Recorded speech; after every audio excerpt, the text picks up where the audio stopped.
Hello, this is Prokopis from EMP, and today I'm going to show you a quick and easy way to play the Locrian mode on the guitar using SFS. That's short for the string fragment system.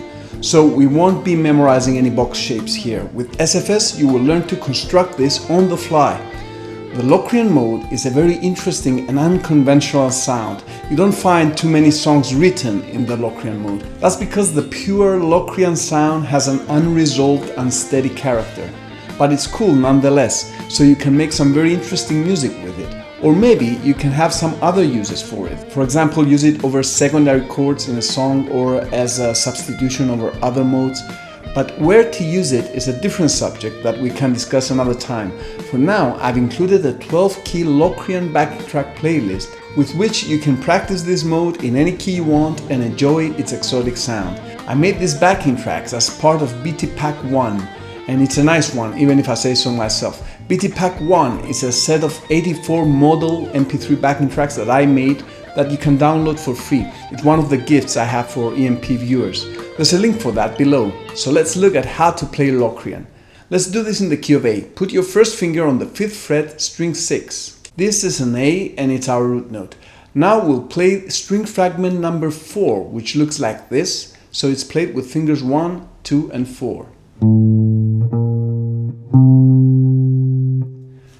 Don't worry if you don't know about string fragments yet. These numbers, SF1, SF2, SF4 and so on, are just labels so that we can communicate better when learning SFS. But right now, just follow along and don't worry about them. The next thing we'll do is to continue to the next string and play SF5, which happens to look identical to SF4. So we use fingers 1, 2 and 4 again.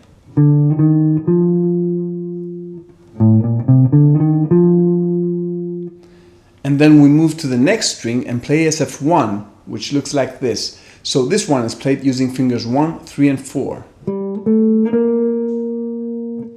So here's the whole thing.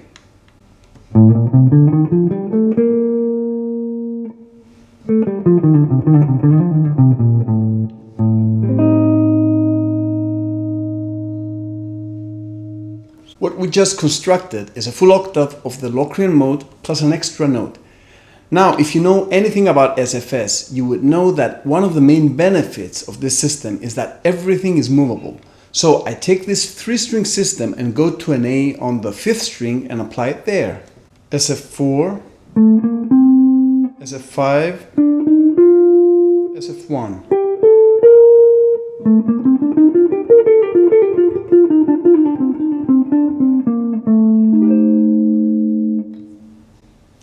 Then I can take it to the 4th string. The A is on fret 7. By the way, if you don't know your A's, you should learn them. But for now, I'm including a table showing their location. Actually, you can use what we learned today to help you practice and learn those A's. Jumping between root notes when improvising gives you a wonderful sense of fretboard freedom. But it's also a great way to learn the notes. So I place my first finger on the 4th string, fret 7, and build my system there. But one more thing you need to know about SFS is that in order to compensate for the inconsistency in the guitar's tuning, we need to shift 1 fret up when crossing to the 2nd string. So my system now looks like this: SF4, SF5, SF1.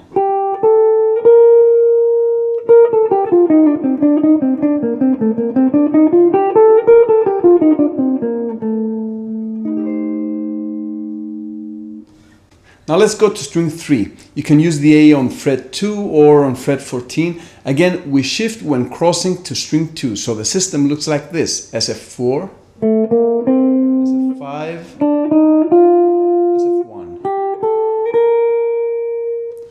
Let's do the same thing on string 2. The A is on fret 10, and on normal 6-string guitars we ran out of strings after SF5, so this is what we get: SF4, SF5.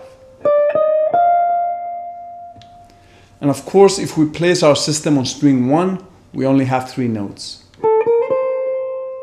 So look at all this fretboard area we covered with just 3 string fragments. And what I showed you here is just one of the many options that are available with SFS. The string fragment system is an amazing fretboard mapping tool that truly allows you to get rid of traditional box shapes and be free to move everywhere on the fretboard, play all the modes and know what you're doing.